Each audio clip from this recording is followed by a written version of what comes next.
Ògo ni fún Ọlọ́run ní òkè ọ̀run. Glory be to God in the highest. A kí gbogbo ènìyàn níbi gbogbo. We greet every soul everywhere. Ní orílẹ̀-èdè gbogbo àgbáyé. In all nations, your world. Níbi tí a wà tí a ti ń gbọ́ wa. Wherever we are that you are listening to us. Lórúkọ Jésù Kristi. In Jesus' name. Yóò dára fún ọ. Shall be well with us. Gbọ́ Olúwa ló rán wa láti tún pàṣẹ ọ̀rọ̀ jáde lónìí. The Lord has commanded us to go out and decree. Fún àwọn tí ó bá gbàgbọ́. To be able to possess in your life for those who have faith. Kì í ṣe àwọn tó ní gbàgbọ́ nínú àwa tá à ń sọ̀rọ̀ yìí.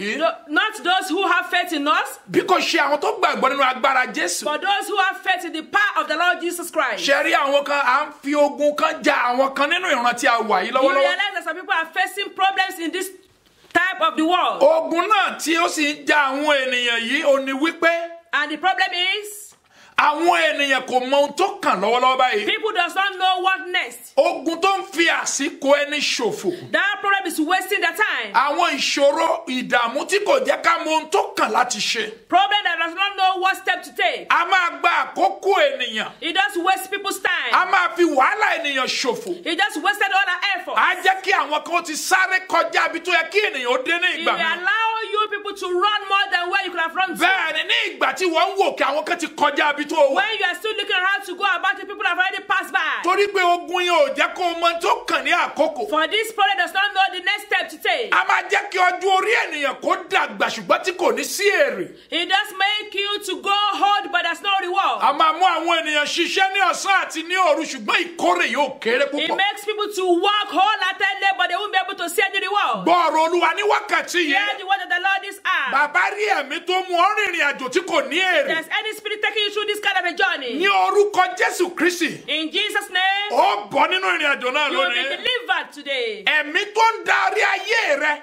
That spirit that is controlling your life. Ìgbẹ́ kò má mọ tó kàn láti ṣe ní That you àkókò. don't know the right step to take at the right Kí time. àkókò má lè fún ọ ní èrè. So that your time will not be able to reward Ní you. orúkọ Jésù lónìí. In Jesus' name today, Ẹ̀mí náà yóò ṣàkóso ayé that rẹ. spirit will depart from you. Obìnrin kan wà ní ilẹ̀ à ń pè ní obìnrin ará Ṣúnémù là ń pè obìnrin yìí. There's a woman called Shunammite woman. Ẹ̀rí ní ìgbà gbogbo bí ìránṣẹ́ Ọlọ́run tá ń pè ní Èlíṣà bá ń kọjá níwájú At ilé rẹ̀. all time when Elisha is passing by her house, A máa pe ìránṣẹ́ ìgbé kó wá jẹun kó wá she's jẹun. always inviting Elijah to come and eat. Ó rí pé ìrìn àjò ìránṣẹ́ Ọlọ́run yìí ojoojúmọ́ ló máa ń gba iwájú ìta òun He kọjá. was able to notice that this a man of God normally passed by her house. Ó tún bá ọkọ rẹ̀ sọ̀rọ̀ And wípé she spoke to her husband. ẹ jẹ́ á pe ìránṣẹ́ yìí wá Let us invite this kó person wá máa bá wa gbé. to be living with us. Ní àkókò yìí At this time, kò é ṣe pé torí ohun tí ìránṣẹ́ Ọlọ́run tí ó gbà ní ọwọ́ it's ìránṣẹ́ Ọlọ́run. not because of whatever he wants to receive from this man of God. Torí pé ìṣẹ̀lẹ̀ bí tó ṣẹlẹ̀ sí kì í ṣe nǹkan tá à ń gbà ládùúrà kó ṣẹlẹ̀ sí ènìyàn. Because what actually happened to her is not what we pray for. Ogun tó ṣẹlẹ̀ sí obìnrin nínú ìrìn àjò tí wòlíì bá gbélé kì í ṣe ogun tí ó máa ń dùn mọ́ ènìyàn nínú. What happened to this woman when that prophet was living? There's nothing that is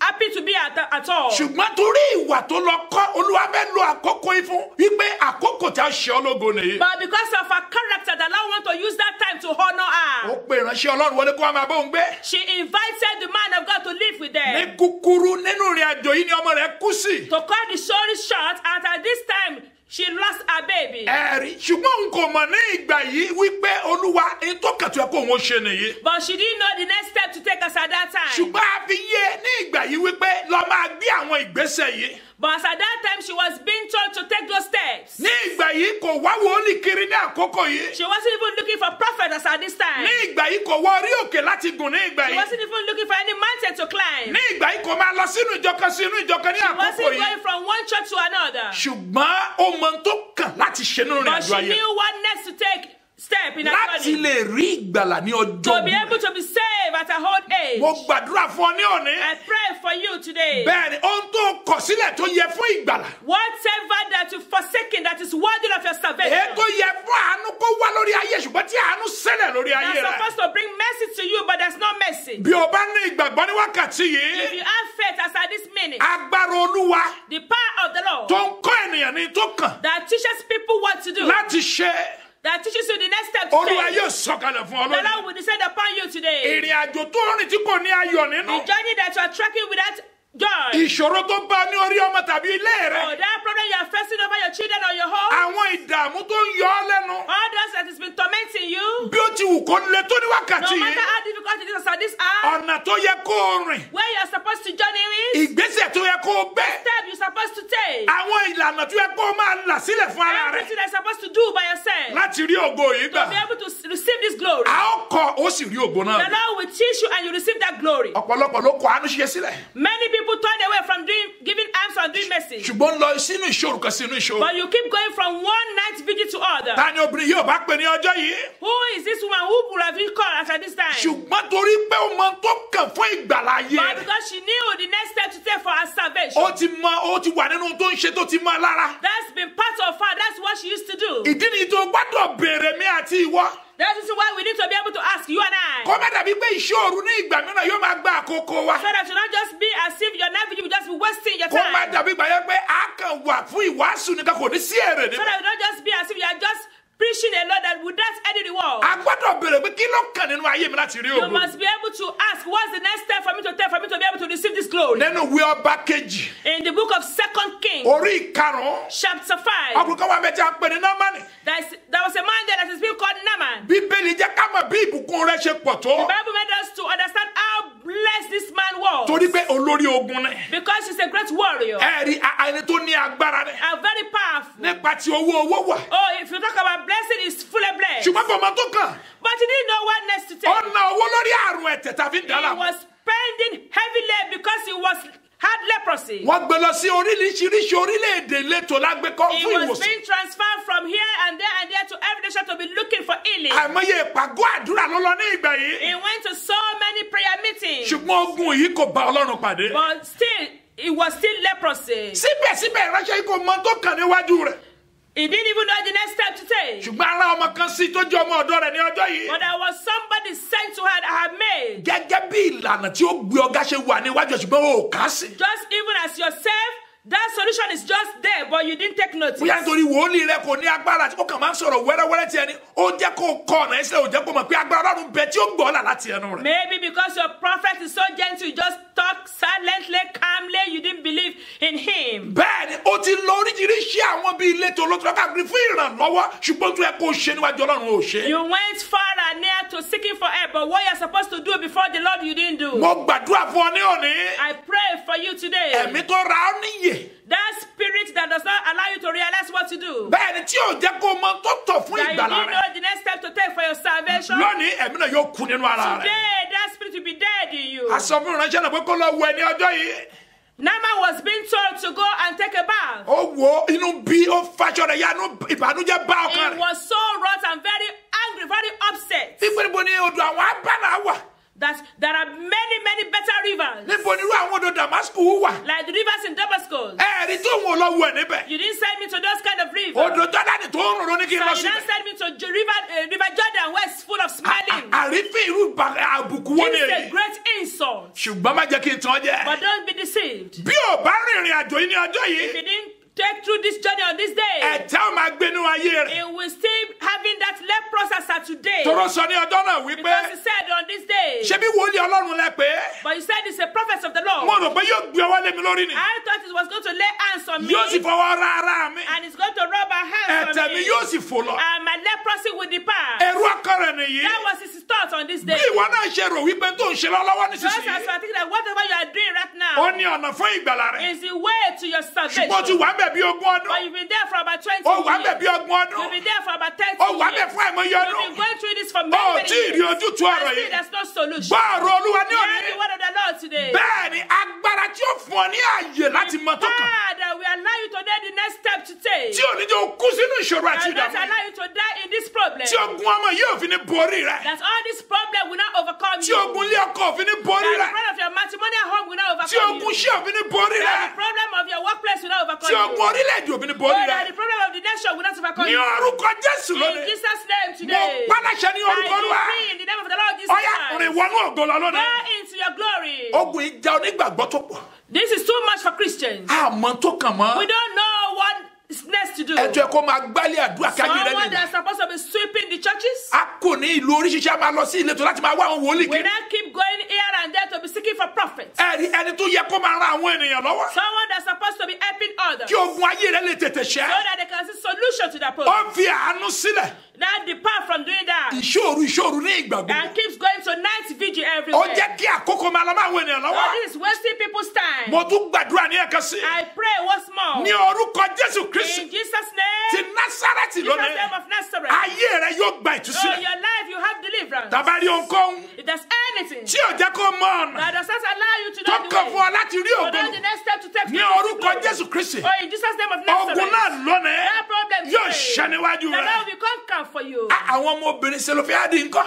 The children of Zelophehad Nínú ìwé Númérì orí kẹtàdínlọ́gbọ̀n. in the book of Numbers 27, Àwọn wọ̀nyí jáde lọ pẹ̀lú ìgboyà they went out in boldness láti béèrè fún ẹ̀tọ́ wọn. to be able to ask for their inheritance. Ká ní ọjọ́ yìí wọ́n máa lọ ń gbàdúrà fún wòlíì tí ó máa fún àwọn ní ìgbélé àdúrà ni. If they keep praying on this day through a prophet that will tell them to go and have that home security, Ẹ rí i pé ẹ jẹ́ ká lọ máa ẹ lọ máa gba àwẹ̀ nínú ilé. they should go back home and be fasting. Láì mọ̀ pé ìgboyà ni wọ́n fi gba ògo. Without them knowing that they have to go and claim their inheritance with boldness, Wọ́n ò bá sọ ògo yìí nù. they would have lost that glory. Ká ló máa retí wòlíì méje tí ó gba àwẹ̀ If fún they wọn. are still waiting for 7 prophets to help them in fasting, Wípé ẹ̀tọ́ yín ó tẹ̀ yín lọ́wọ́. that their right will be given back unto Tí them. wọ́n mọ̀ pé ìgbésẹ̀ tó kàn. Without them knowing the next step to Ó take. ní láti fi ẹnu wọn sọ. Without them knowing that the next step is to open their mouth and speak. Pẹ̀lú ẹ̀mí ìgboyà. Oh, without boldness Kí wọ́n sì rí ògo wọn lò. and receive the glory. Wọ́n ò bá sọ ògo ẹnu They ní would ọjọ́ have yìí. lost that glory on this day. Ẹ̀mí ẹ̀rù tó ń dá yí ẹ padà Oh, sẹ́yìn. that spirit of fear that is booking you to retrogress. Ẹ̀mí ẹ̀rù tó jẹ́ kó kọ ògo The nù. spirit of fear that is making you to lose that glory. Oh, ẹ̀mí ẹ̀rù tí ò jẹ́ kó gba tó The tọ́ sí spirit ọ. of fear that does not allow you to take that is Ní- your inheritance. Ní orúkọ Jésù Oh, lónìí. in Jesus' name today. A gbà lọ́wọ́ ogun náà You lónìí. are being delivered from that problem today. Ó sì wánúlé bàbá yẹn.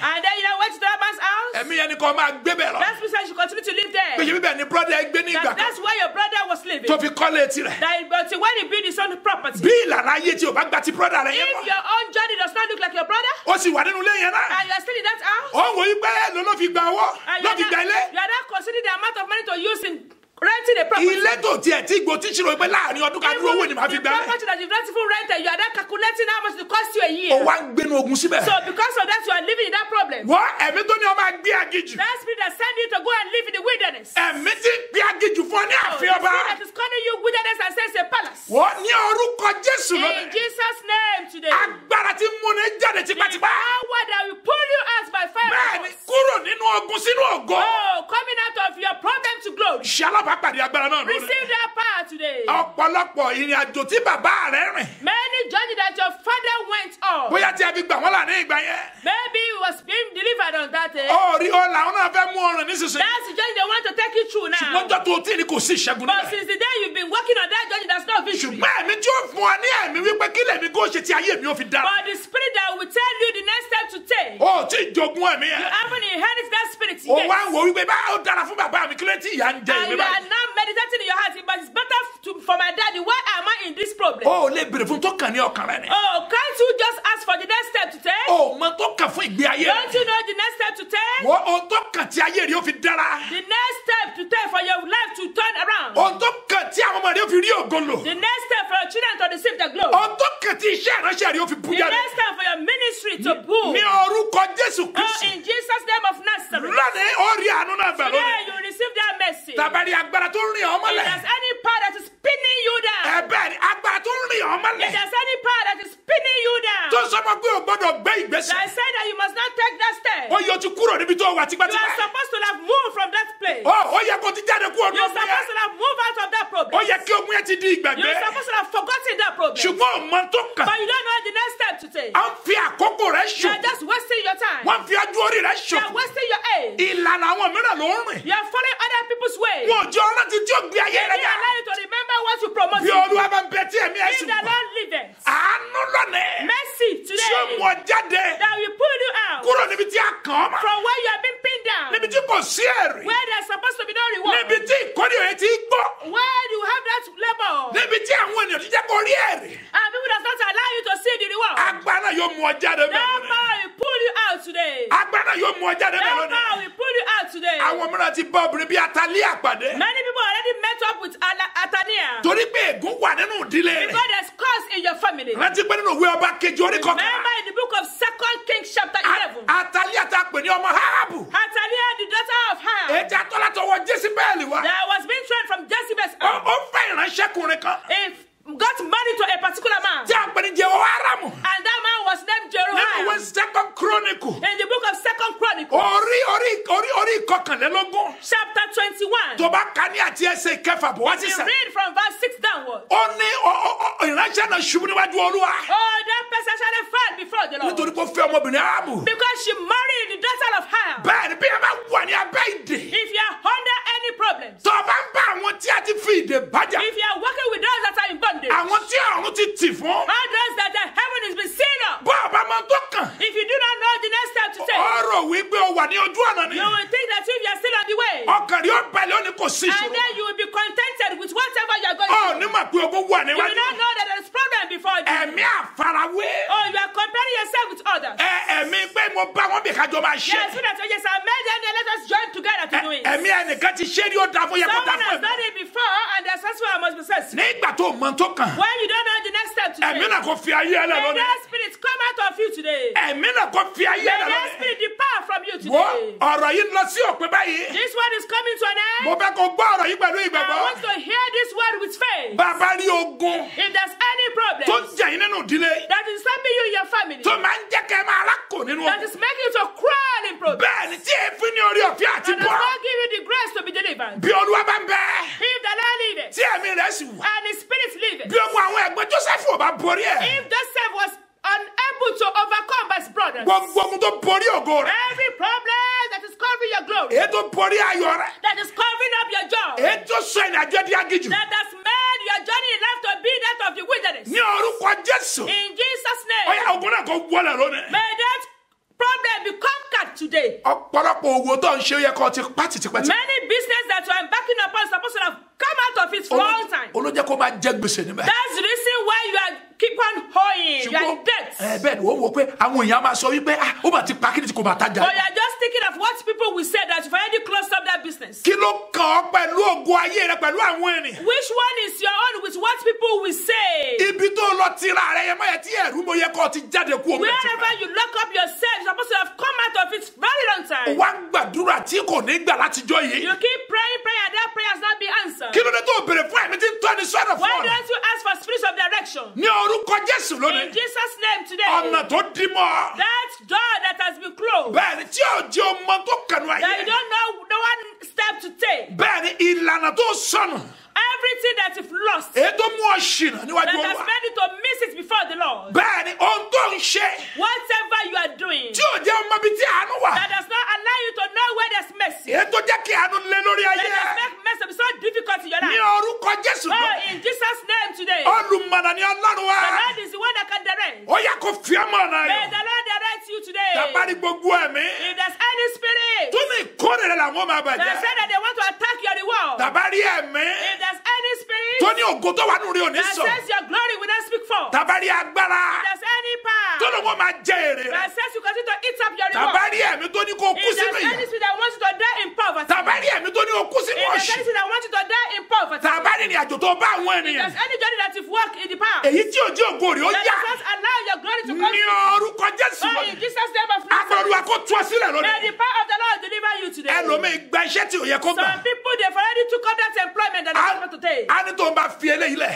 They say you delete this, a ní níbo lòun ó ti rí mi. where will I get another job? bí àwọn ọmọ Sèlófíádì ò bá fi gbóyà gbọ́ ogún ìpín If the bàbá. Seraphic children does not go in bondage to claim their inheritance, wọ́n mọ̀ wípé ibi tí àwọn ń lọ ní ọjọ́ yìí. they knew that where they were going on this day, wọ́n lè pa àwọn wọ́n sì lè ṣe kankan fún they àwọn. can be killed. ṣùgbọ́n wọn ò bẹ̀rù. But they didn't kí fear. ló fún ọ ní ẹ̀mí ìbẹ̀rù. What gave them that bondage? kó o má lè gba ògo. Why are you fearful not to receive your glory? kó o má lè débi ayọ̀ So wà. that you're not able to get to where there's door. kí ìlérí ta ṣe wọn kó má bàa So ṣẹ. that that promise will not come to fulfillment. gbogbo ẹ̀mí ẹ̀rù. Every spirit of èyí faith tó dúró sí iwájú that ẹ. is standing against you, tó ní ò ní rí ògo lò. that has said that I don't be able to receive your tó glory, ní ọ máa gba ìyàmọ́. that say you should just be contented in tó poverty, ní kó máa yí nínú òṣì. that you should continue to roll in ẹ̀mí poverty. náà kò fi ayé ẹ May lọ. that spirit depart from you today. bí Olúwa ti bẹ tí ẹ̀mí ẹ As sì the wọ̀. Lord liveth, ògo tó ti sọnù. glory that you've lost, èyí tí àwọn ọmọ rẹ sọnù. that your children have lost, èyí tó sọnù ní orílẹ̀-èdè. the one that is lost in your èyí nation, tó sọnù ní bàbá the one rẹ. that is lost in your family, ó yá máa rí wọn gbà receive nísìnyí. them now. agbára Olúwa Power of the Lord ti ń fi ògo hàn ẹni. that will show you the glory. agbára tí ìmú yẹn rìn nínú Power aginjù. of the Lord that will not take you to kó work in balẹ̀ wilderness. orí ayé. May he descend upon you. àṣẹ òní kó balẹ̀ orí The ayé. authority of today, let it come on you kó now. di alágbára. May you be victorious. kó di orílẹ̀-èdè May náà. you be powerful. and orí blessed ọ̀fẹ́ ti nation. ń túni sílẹ̀. The grace to deliver. kó tú ayé ẹ Let sílẹ̀. it deliver you today. ìrànlọ́wọ́ kó tòkè wá Let fún ọ. help come from above. ọ̀run rẹ kó ṣí. Let your open be open. ọ̀run rẹ kó ṣí. Let your heaven be open. ọ̀run rẹ kó ṣí. Let your heaven be open. ọwọ́ àánú Olúwa kó May kàn. the merciful hand of the Lord touch you. ẹwà Olúwa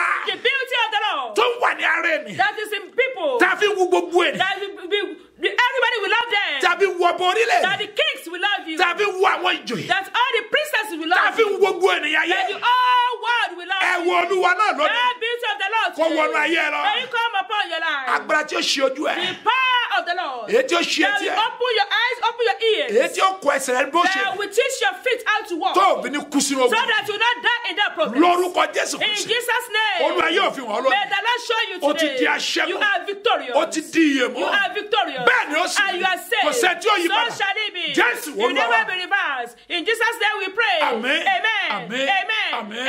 Amen. kò jù báyìí lọ. That is it. máa béèrè fún ohun tó kàn nínú ayé. Always ask for the next step to take. àkókò wa kan kọjá lọ ni. Our time is just fast spending. bẹ́ẹ̀ ni rántí pé ènìyàn tá a bí nínú obìnrin ọlọ́jọ́ kúkúrú ni wá. Remember that anybody that is born of a woman have a limited time tá a to bá live. sọ nípa àkókò ọ̀rọ̀ pín inú rẹ̀ When we are talking about time, there are a lot to talk bó o about. bá ṣe lò ó ló ṣe gba ìrírí It rẹ̀. depends on you how you use your time. ọ̀pọ̀lọpọ̀ ti gba àkókò rẹ̀ dà. Many people already wasted their time. àánú tá a fẹ́ràn kó máa ṣe fún àwọn ènìyàn The kan. mercy that the Lord said you should be doing, torí bẹ́ẹ̀ nìkan o ṣe fẹ́ nìkan gbà kan ó fi bí because ṣú ọ. you've done it for someone in the past Oh, and wa- they didn't pay you back, o wá pátì ò ṣe. and because of that you stop. o wá ń gbàdúrà káàkiri. And you're not keeping praying all around. bẹ́ẹ̀ yóò bá padà sínú àánú yẹn ní You ṣíṣe. need to go back to that ó mercy. lè nira fún yẹn If láti rí you òkú don't gbà. go back, it can be difficult for you to receive your gbogbo glory. ṣé olúwa tó ń ṣe tẹ́lẹ̀tẹ́lẹ̀ kọ́. Everything that you are doing before, o pátì ní you sísè. not stop there. olóòní ṣe You mọ́. say you're no more going to o wá do. gun orí òkè sí orí òkè. Keep going from one mountain to the yóò other. nira fún olúwa láti It is ṣe. difficult for the Lord to walk. béèrè Ask fún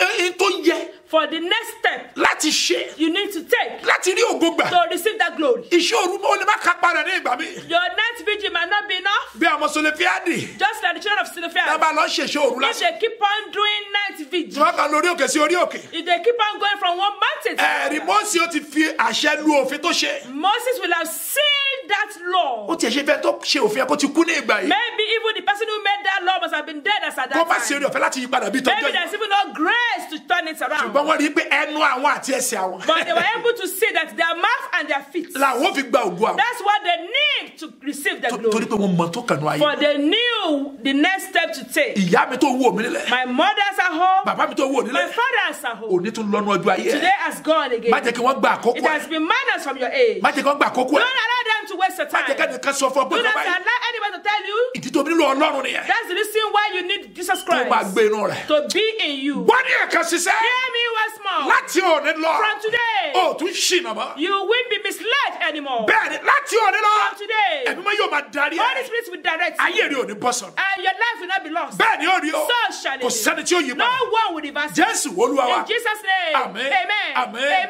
Amen. Amen. Amen. ọ̀rọ̀ yìí wá láti ilé iṣẹ́ ìránṣẹ́ wákàtí This is àlàáfíà. from Hour of Peace Evangelical Ministry. open Open. ní ìgbà gbogbo. At all times, ó máa rí wa you'll be seeing us láti máa sọ ọlọ́run fún ọ. to be able to speak the bó word of ṣe the rí wa Lord. tẹ́lẹ̀tẹ́lẹ̀. Just as I always see ìwọ náà us. má tura lẹ́ o. You to be prepared. máa béèrè pé kí ló kàn. Ask what is the next step Fún to mi take. láti ṣe. What is the next step for me to take? olúwa yóò sì máa kọ́. And the Lord will direct you. àlàáfíà ọlọ́run kò máa bọ́ May the ọgbẹ́. peace of the Lord be upon Orí you. ọ̀fẹ́ rẹ̀ kó dúró May tì His ọ́. grace be upon Bẹ́ẹ̀ ni you. yóò rí. So shall it. Jésù Olúwa wa. In Jesus' name we pray. Àmín. Amen. Àmín. Amen. Àmín.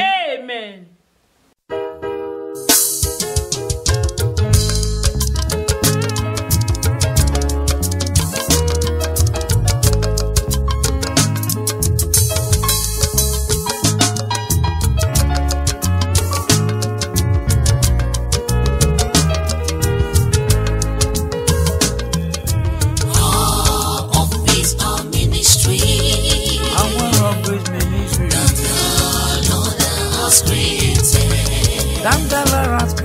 Jesus is the